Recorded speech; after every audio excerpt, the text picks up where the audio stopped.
오늘 그 샬롬에 대한 큰 주제 아래 세 번째로 말씀을 드리려고 합니다. 첫 번째는 샬롬은 도대체 뭔가, 주님이 주신 평강이 무엇인가를 말씀드렸고, 지난주에는 원수를 사랑하라, 그래야 평강을 누린다 하는 말씀을 드렸습니다.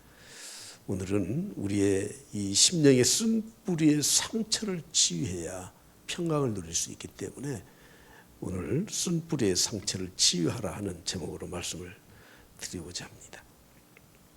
사람은 누구나 죄의 품성을 가지고 태어나서 살고 있기 때문에 상처가 있습니다. 그리고 그것이 치유되지 않는 한 우리를 평생 괴롭히고, 나만 괴롭힌 게 아니라 다른 사람을 괴롭히는 데 도구가 되는 거예요. 그래서 우리는 하나님이 우리에게 평안을 주시기를 원하심에도 불구하고 우리가 평강을 누리지 못하고 살 수밖에 없습니다. 그래서 오늘은 저는 히브리서 12장에 있는 말씀을 통해서 쓴뿌리의 이 상처를 어떻게 치유할 수 있는가 하는 것을 말씀을 드리고자 합니다. 요한복음 5장에 38년 된 병자가 베데스다 연못가에서 치유받기를 위해서 앉아 있었는데, 연못의 물이 움직일 때 가장 먼저 뛰어 들어가는 사람이 낫는다는 그 전설을 믿고 사람들이 거기에 앉아 있었지만, 이 환자는 지체 장애를 가진 사람이기 때문에 갈 수도 없어요. 그래서 예수님이 그 환자를 고쳐주셨습니다. 38년 동안이나 자기 발로 걸어보지 못한 사람이에요. 그리고는 주님은 이 사람을 성전에서 다시 만났습니다. 그리고 이렇게 말씀하십니다. 보라, 내가 나았으니, 주님이 고쳐주신 거죠. 더 심한 것이 생기지 않게 다시는 죄를 범하지 말라는 거예요. 질병과 죄의 관계를 말씀하는 것이 아니라 육신의 치료를 받은 그의 38년 된 이 지체 장애보다 더 중요한 것이 있다 하는 것을 우리에게 말씀하셨던 것이죠. 네가 육신의 질병을 고침을 받았느냐? 그러나 더 심한 것이 생길 수 있다. 혹시 그 질병보다 더 심한 어떤 육체 질병일 수도 있지만 저는 그렇게 보지 않고 죄를 범하지 말라는 것을 보니까 영적인 이 아픔과 상처가 너에게 있을 수 있다는 것을 말씀한 것 같아요. 더 심한 것, 심한 것은 나쁜 것, 악한 것. 영어 성경에 보면 에빌이라고 번역을 해놓았어요. 그 심한 것, 악한 것이요, 악한 것.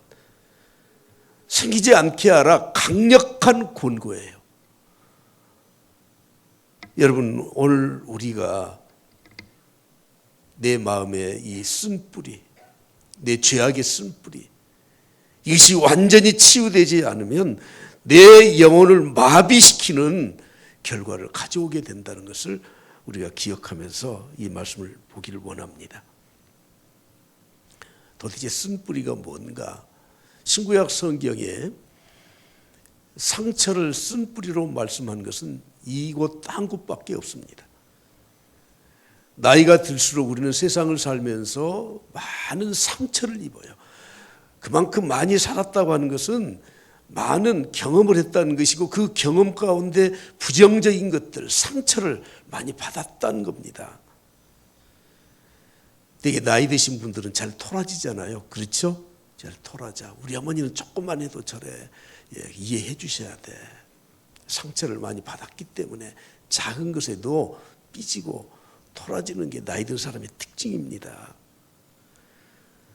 쓴뿌리, 이 상처가 없는 사람은 세상에 한 사람도 없습니다. 상처받지 않고 성장한 사람도 한 사람도 없습니다.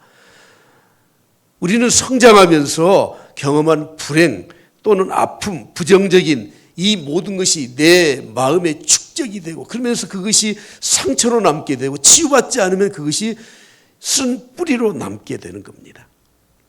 오늘 본 말씀 15절 말씀을 한번 다 같이 보시죠. 다시 한번 다 같이 봉독합니다. 너희는 하나님의 은혜에 이르지 못하는 자가 없도록 하고 또 쓴뿌리가 나서 괴롭게 하여 많은 사람이 이로 말미암아 더럽게 되지 않게 하며. 쓴뿌리가 무엇입니까? 쓴뿌리가 있으면 하나님의 은혜에 도달하지 못해요. 쓴뿌리가 있으면 사람들을 괴롭혀요. 쓴뿌리가 있으면 더럽게 돼요. 더럽게 돼. 다른 사람에게 더러운 영향을 끼치게 되는 겁니다. 여러분, 내 안에 있는 이 상처를 치유받지 않으면 쓴뿌리로 남아서 하나님의 은혜를 가로막습니다. 하나님과 영적 교통을 가질 수 없습니다. 그렇게 되면 가장 먼저 오는 것은 하나님 앞에 감사하지 않게 되는 겁니다. 내 마음에 상처가 치유되지 않은 쓴뿌리를 안고 살게 되면 우리는 절대 하나님 앞에 감사하다는 마음을 가질 수가 없습니다. 대인 관계에서도 마찬가지입니다. 저 사람과 관계가 안 좋은데 그 사람으로부터 상처를 받았는데 그 사람에게 진심으로 감사하다는 말을 할 수 있습니까? 우리의 삶을 한번 살펴보시죠. 지난 한 주간 살면서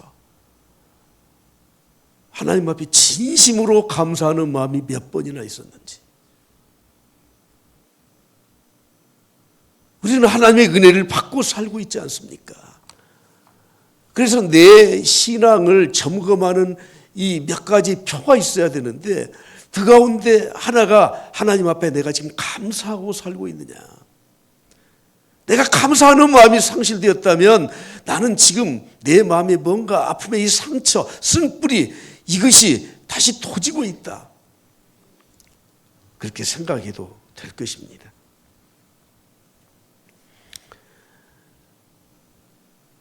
하나님의 은혜가 가로막히기 때문에 영적인 성장이 없습니다. 신앙의 성숙이 없습니다.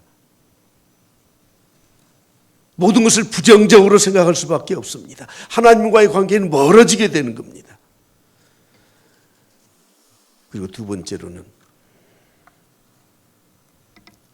괴롭게 해요. 쓴뿌리가 있으면 괴롭게, 나 자신을 괴롭혀요.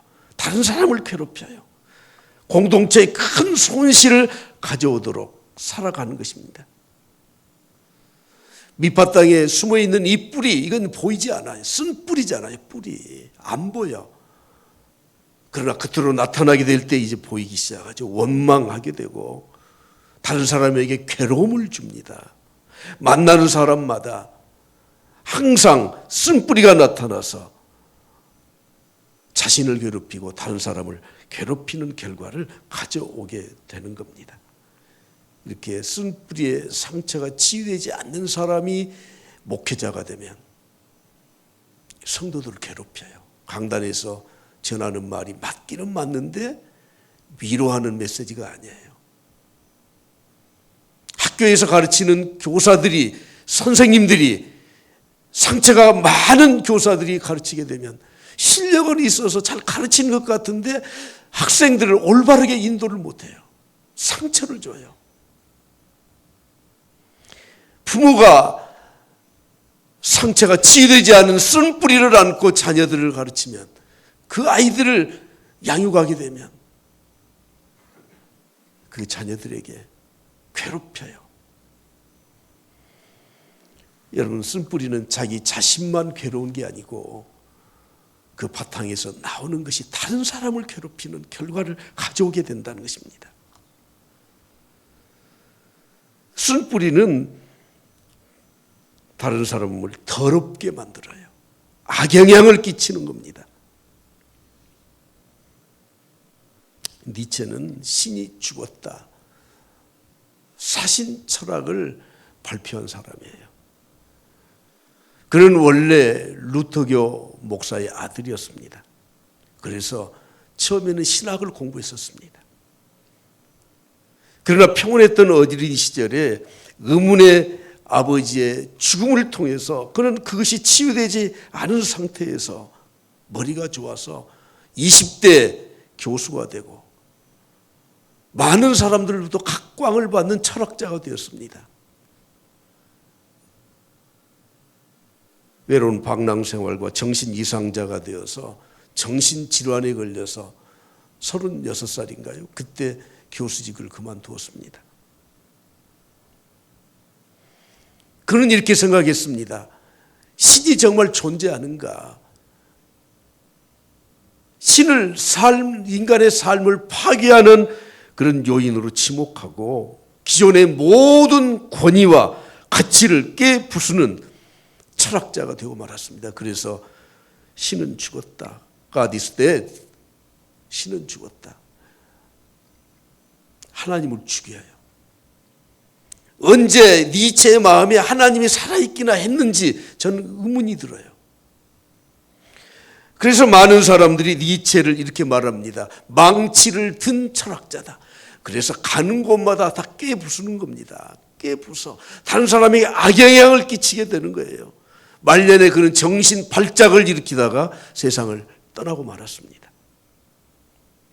그런데 오늘 본 말씀을 자세히 보시면 쓴뿌리가 나서라고 말씀합니다. 쓴뿌리가 나서, grows up, 나서 자라게 돼요. 쓴뿌리는 그대로 내버려두면 그 뿌리가 나서 자라게 된다는 거예요. 치유하지 않고 놔두면 그것이 자라게 돼요. 여러분, 논과 밭을 경작하다가 한 1, 2년만 묵혀보십시오. 그 어디에서 왔는지 그런 잡초들이 무성하게 자라지 않습니까? 우리는 인생을 산 만큼 상처를 받아요. 산 만큼 쓴뿌리가 내 안에 잠재 있을 수 있어. 그런데 이것을 치유하지 않으면, 이것을 없애지 않으면 이것은 그냥 있는 채로 있는 것이 아니라 울창하게 내 마음의 밭을 덮어버리고 마는 겁니다. 쓴뿌리가 내 마음에 가득 차 있으면 내 인격이 성장하지 않습니다.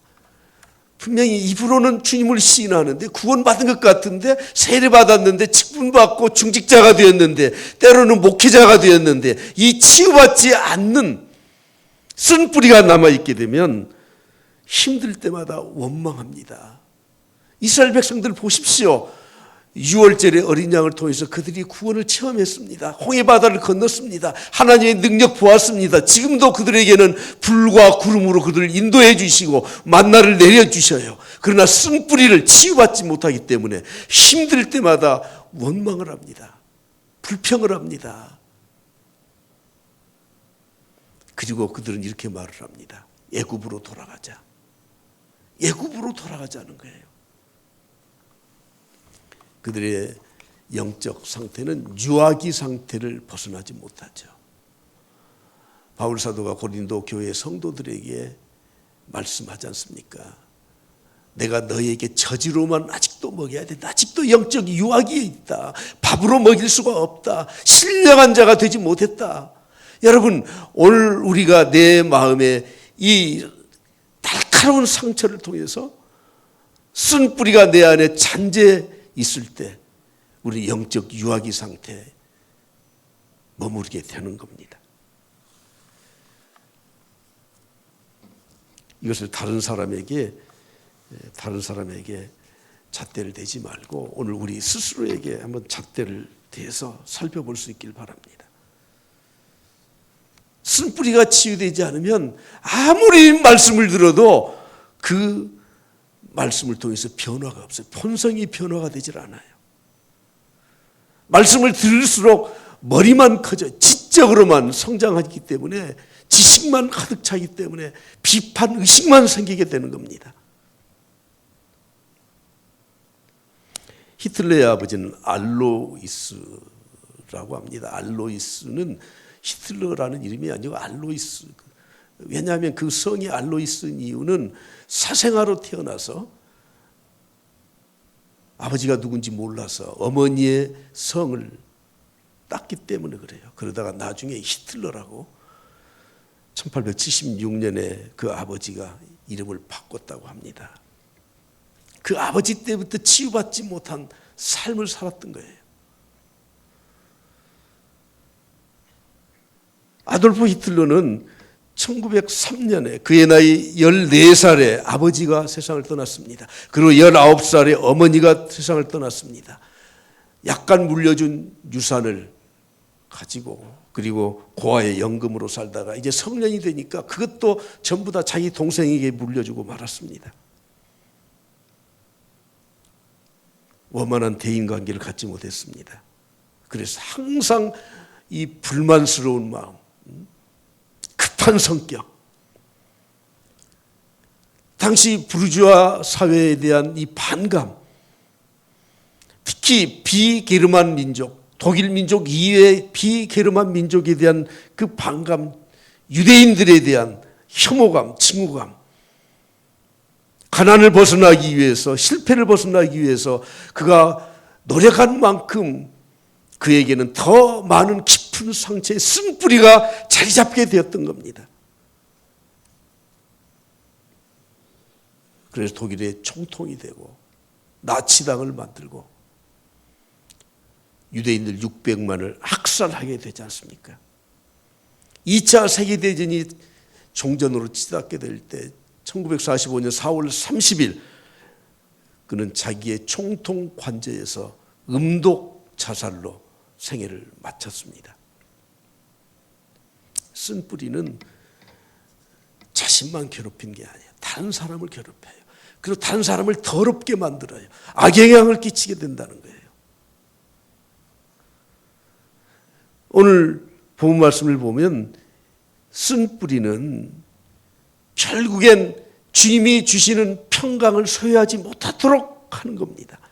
성도들의 삶은 평강입니다. 너에게 평안을 주노니 세상이 줄 수도 없고 알 수도 없는 평안을 너에게 주노라. 주님은 우리에게 이미 주셨고 지금도 주고 계시는데, 그러나 하나님을 믿는다는 우리들이 내 마음에 이 깊은 상처 속에 있는 쓴뿌리가 치유되지 않으면 그것을 우리는 소유할 수 없게 되는 거예요.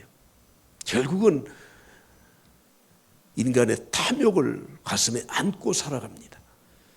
디모데후서 2장 22절부터 23절을 다 같이 보겠습니다. 한 목소리로 봉독합니다. 또한 너는 청년의 정욕을 피하고 주를 깨끗한 마음으로 부르는 자들과 함께 의와 믿음과 사랑과 화평을 따르라. 의와 믿음과 사랑과 화평을 따르라. 어리석고 무식한 변론을 벌이라. 이에서 다툼이 나느니라. 쓴뿌리가 치유되지 않으면 무식한 변론만 앞세우고 다툼만 일으켜요. 우리는 하나님이 우리에게 주신 참된 평강과 샬롬의 삶을 살면서 의와 믿음과 사랑과 화평을 따라야 되는 겁니다.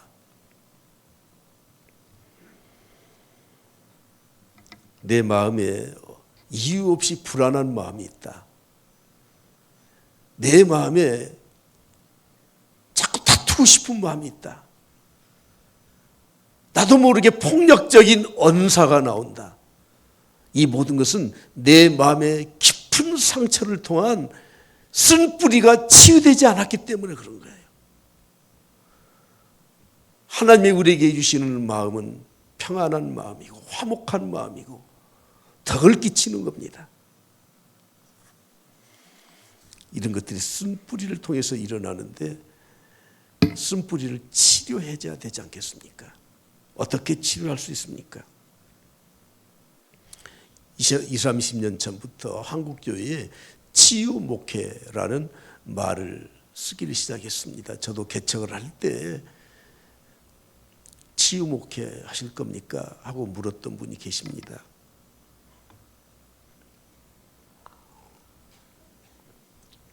물론 목회의 본질은 치유입니다. 그리고 외국의 신학자들과 그리고 교회의 본질을 회복하려고 하는 사람들의 이 생각이 바로 치유에 있었거든요.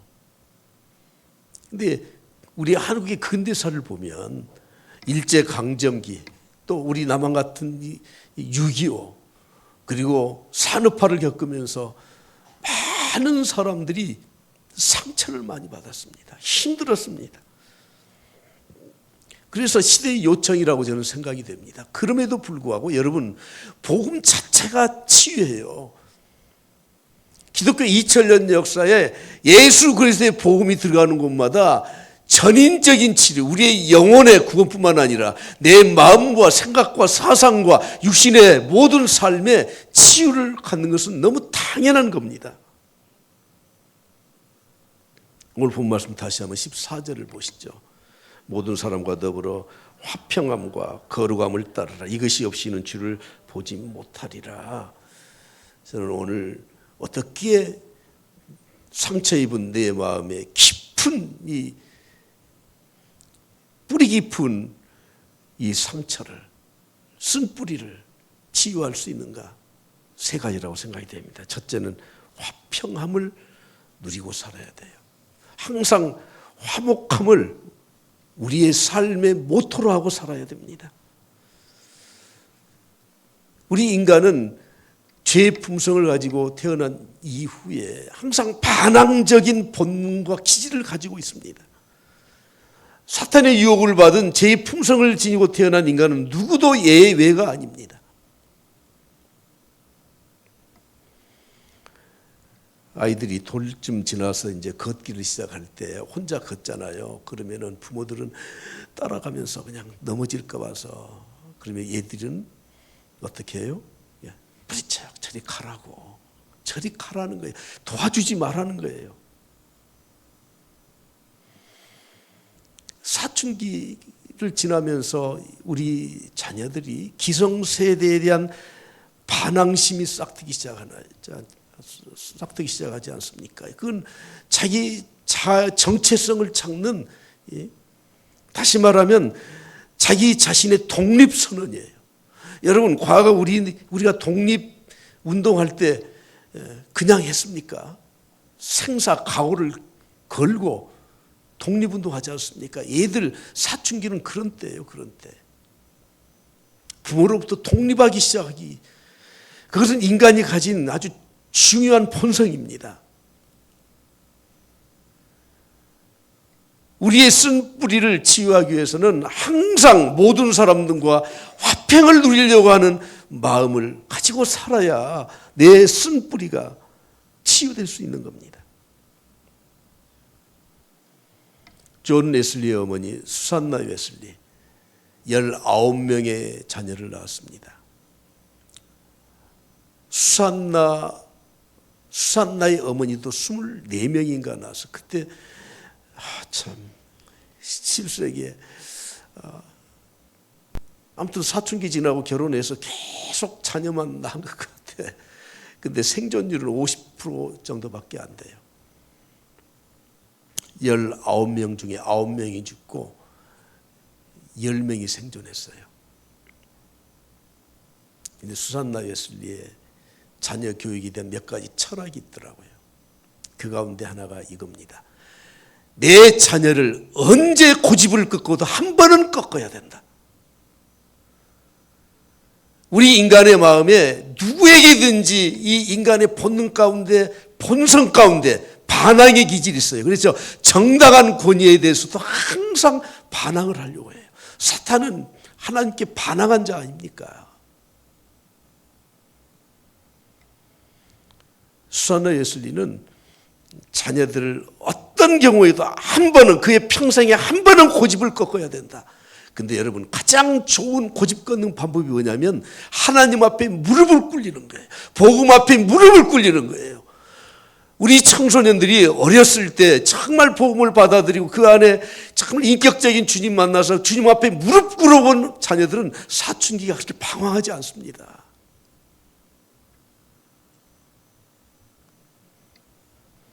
세상 사람들 보십시오. 긍정적이고 다른 사람 칭찬하는 말을 하는 사람이 많습니까? 부정적이고 다른 사람 공격하고 다른 사람 흉보고 시기 질투하는 사람이 많습니까? 인간의 본성이 그렇고 사람들은 살면 살수록 많은 상처를 가지고 그 치유받지 않기 때문에 그런 거예요. 그래서 저는 이렇게 생각을 해보았습니다. 사람들은 화풀이 하려고 산다. 화풀이. 옆에 있는 분들, 여러분들한테 잘못하면 화풀이해요. 화풀이해. 회사에서 힘든 일 있고 상사한테 뭐 하고 뭐 업무 실적 뭐 이러면 화풀이를 어디다가 해요? 예, 믿지 않는 사람은 소주방이나 사지. 화가 풀어져요? 덜 풀어져. 늦게만큼 가서 초인종 누를 때부터 초인종 소리가 요란해. 이렇게 늦었어요. 강아지가 반갑게 맞이하면 강아지를 발로 차든지, 그러면 동물학대지. 괜히 화풀이를 해. 식사했어요. 대답도 안 해. 밥 차려주면 어제 준 반찬을 또 줘. 집에서 뭐 했어? 화풀이 한다니까. 여러분 주위에 있는 사람 항상 보면서 저 사람 언제 내한테 화풀이 할지 몰라. 그렇게 대해야지. 그냥 좋게만 보면 안 돼. 쓴뿌리가 있으면 어디인가 풀어야 돼. 어디인가. 교회는 세상에 상처 많은 사람들이 교회에 나오는 경향이 있지 않습니까? 세상 편안한데 자발적으로 교회 찾아 나온 사람 별로 없어요.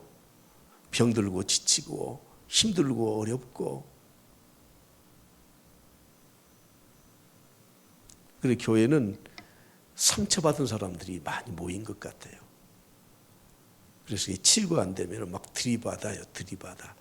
그냥 보통 때는 괜찮은 것 같은데 들이받아. 구역장도 들이받고 장로도 들이받고 마지막은 목사를 들이받고.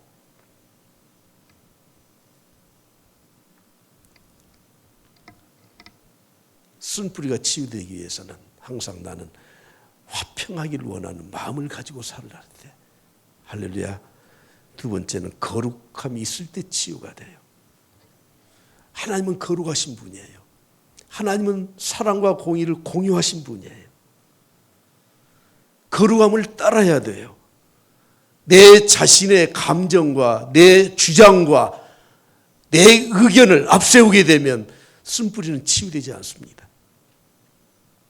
따른다는 말은 쫓아간다, 갈망한다, 추구한다는 뜻입니다. 그런데 이 말에 숨어있는 뜻은 신속하고 인내한다는 뜻이 포함되어 있습니다. 내가 거룩을 추구하는 것은 정말 하나님의 성품을 닮아가는 것인데 신속하게 그리고 오랫동안 참으면서 추구해야 내가 거룩을 따라갈 수 있게 되는 거예요. 세 번째로는 주님을 바라봐야 돼요. 오늘 본 말씀에 보면 화평과 거룩이 없이는 주님을 바라볼 수 없다고 말씀하는데 저는 이것을 다시 바꾸어서 주님을 바라보지 않으면 화평과 거룩함을 누릴 수 없다고 바꿔서 저는 해석하고 싶습니다. 여러분, 내가 주님을 얼마나 바라보고 삽니까? 주님을 바라보고 살면서 얼마나 주님과 만남을 가지고 살아가고 있습니까? 히브리서 12장 2절, 오늘 우리는 히브리서 12장 14절부터 보았지만 이 12장의 서론에게 해당되는 12장 2절을 한번 보아보시죠. 이렇게 말씀합니다. 믿음의 주여 또 온전하게 하신 예수를 바라보자. 예수님 바라보자. 그는 그 앞에 있는 기쁨을 위하여 십자가를 참으셨어요. 부끄러움을 개의치 아니하셨어요. 그래서 하나님 보좌의 우편에 앉으셨다. 그런 주님을 너희들이 바라보라. 이렇게 말씀을 하고 있습니다. 자, 쓴뿌리를 치유하기 위해서 어떻게 해야 돼요? 항상 화평하고자 하는 삶의 목적을 가지고 살아라. 두 번째는 거룩함을 쫓아라. 세 번째로는 주님을 바라보자. 그런데 여러분, 이것이 우리 스스로 그렇게 잘 되지를 않지 않습니까? 그래서 저는 마지막 16절에 있는 말씀을 통해서 음행하는 자와 혹 한 그릇 음식을 위하여 장자의 명분을 판 예서와 같이 망령된 자가 없도록 살피라. 우리는 스스로 이런 일들을 올바로 할 수 없기 때문에 우리는 서로 살펴줘야 된다는 거예요. 사랑하는 성도 여러분, 우리는 부지런히 살펴줘야 돼요. 목회는 살펴주는 거예요. 성도들의 영적 교제는 살펴주는 것입니다. 교회는 상처받은 자들이 많아요. 교회는 쓴뿌리가 아직도 남아있는 자들이 더 많아. 그래서 우리는 스스로는 그것을 잘 살필 수 없기 때문에 서로 살펴줘야 돼. 요즘 우리가 교회 오면 가기 바쁘고 또 가면 또 오기 힘들고 이런 상황에서 살고 있지 않습니까? 오늘 우리가 피차 서로 살펴줘야 돼. 저도 살핌을 받아야 되고 여러분도 살핌을 받아야 될 존재들입니다. 요즘은 핸드폰에가 이제 모든 기능이 다 있잖아요. 뭐 카메라 기능이 있지, 뭐 여기 스마트폰 얼마나 똑똑한지 말 그대로 스마트하잖아. 여기 다 있잖아. 여기 진짜 요긴하게 쓰는 게 알람이더라고요. 알람. 알람을 저는 한 6, 7개가 맞춰졌어요. 6개, 7개 더 되네요. 어쩔 때는 30분 간격으로 해놓기도 해요. 알람 누르고 자니까. 왜 알람을 켭니까? 내가 시간 맞춰서 일어나면 되지. 내가 시간 맞춰서 일어나듯이 내 상처 하나님 말씀 가운데 그렇게 치유받으면 되지. 그래서 옆에서 살펴주는 거야. 알람이 도와주는 거예요.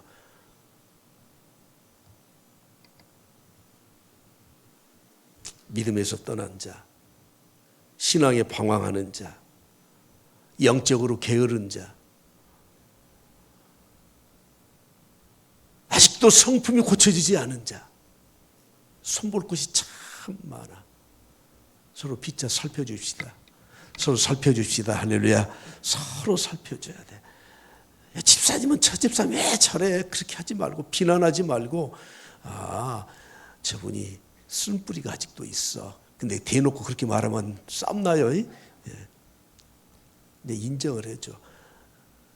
저도 초창기에는 그게 이해가 잘 안 됐는데 자꾸 자기 주장을 너무 앞세우고 때로는 들이받는 사람도 가끔 있더라고요. 그러면은 속으로 그렇게 생각하죠. 속은 진짜 아프지. 그러나 상처가 아직 있구나.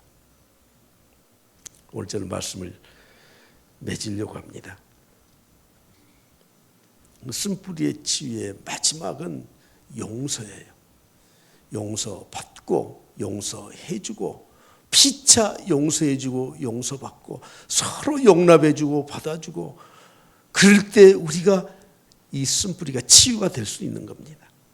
이유 불문하고 상처는 싸매어 줘야 되는 거예요. 일단 싸매어 줘야 돼. 그걸 어떻게 했느냐 따지기 전에 싸매어 줘야 됩니다. 지도자의 첫 번째 덕목은 그래서 포용해 주는 거예요. 포용해 주는 거. 리더는 상처를 끌어안아 주는 거예요. 리더는 사람들을 품어주는 것입니다. 그래서 수용하는 법을 먼저 체득을 해야 지도자가 될 수 있고 교회 중직자가 될 수 있는 것입니다. 특히 어떤 모임이나 조직에서 리더가 되면 공격의 대상이 되지 않습니까? 다 드러나지 않습니까? 그런데 여러분 공격을 받았을 때 그 아픔, 그 상처를 끌어안고 오랫동안 그것을 내 마음에 담아주면은 괴로움이 생겨요. 내가 이걸 해야 돼 말아야 돼. 저 사람을 어떻게 해야 돼. 괴로워요. 괴로워. 오랫동안 괴롭게 되면 외로워져요. 고독해져요. 오랫동안 괴롭고 외로워지면 그 다음에 내 마음에 멍이 들어요. 상처가 내가 오히려 상처가 돼요. 모세를 보십시오. 아직 훈련되지 않는 이스라엘 백성들을 데리고 40년 동안이나 참 저도 한 교회에서 이제 30년 다 되는데 40년 동안 지도자 역할을 한다는 게 그게 보통이 아니더라. 그러니까 독재하려고 한 사람들이 마음껏 해라 그러십시오. 나중에 다 지네들이 다 태가품으로 당할 거니까. 얼마나 힘들었을까. 물 안 나와도 모세한테, 뭐 해도 모세한테, 전부 다 모세한테 원망하잖아요. 그런데 하나님이 뭐라고 말씀하십니까? 모세는 천하의 온유한 자다. 야, 대단한 인격을 가진 지도자입니다. 우리가 용서하고 용서받고 그래야 치유됩니다. 마태복음 6장 4절 5절 다 같이 보시겠습니다. 너희가 사람의 잘못을 용서하면 너희 하늘 아버지께서도 너희 잘못을 용서하시려니와 너희가 사람의 잘못을 용서하지 아니하면 너희 아버지께서도 너희 잘못을 용서하지 아니하시리라. 요즘 우리 자녀들에게나 또 우리가 잘못 생각하고 있는 게 한 가지가 있는 것 같아요. 하고 싶을 때 해야죠. 이게 정말 맞는 말일까? 맞는 말이죠. 하고 싶을 때 해야죠. 하고 싶은 거 해야 되죠. 맞죠? 그렇죠. 하고 싶을 때 해야지. 근데 여러분, 우리 인간의 인격은 하고 싶을 때 하고 싶은 일만 하고 사는 그런 존재가 아니에요. 해야 하기 때문에 하는 거예요. 해야 하기 때문에.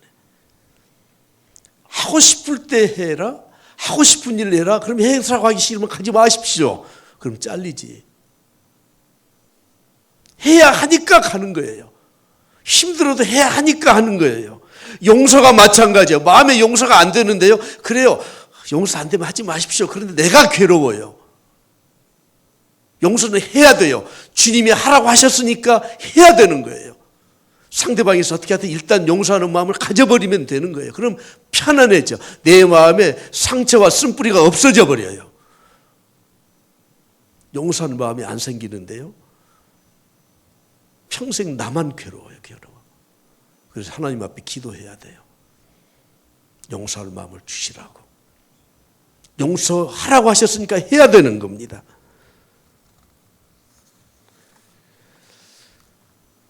용서가 무엇입니까? 아주 쉽게 말해서 저는 이렇게 말하고 싶어요. 더 이상 따지지 않는 거예요. 따지는 건 용서가 아니에요. 저도 우리 선친이 그러더라고요. 아이고, 아버지 잘못했어요. 아무튼 매 못 이겨서 잘못했어요 해요. 뭐 잘못인지도 모르고. 그리고 꼭 물어. 뭐를 잘못했냐? 막 따져. 뭐를 잘못했냐고 또 따져. 용서해 주면은요, 그 다음에 안 따지는 거예요. 따지지 마세요. 따지게 되면은 그 사람은 아직도 마음에 상처, 쓴뿌리가 있는 거예요. 용서가 무엇입니까? 기억하지 않는 거예요. 기억 안 해요. 주님은 우리 죄를 용서하신 다음에 기억도 하지 않는다 그랬어요. 나의 등 뒤로 던지셨다 그랬어요. 용서가 무엇입니까? 회복시켜주는 거예요. 탕자가 돌아왔을 때 나는 아버지 아들이 아닙니다. 종으로 살겠습니다. 무슨 말이냐? 너 아들이야. 회복시켜주는 겁니다.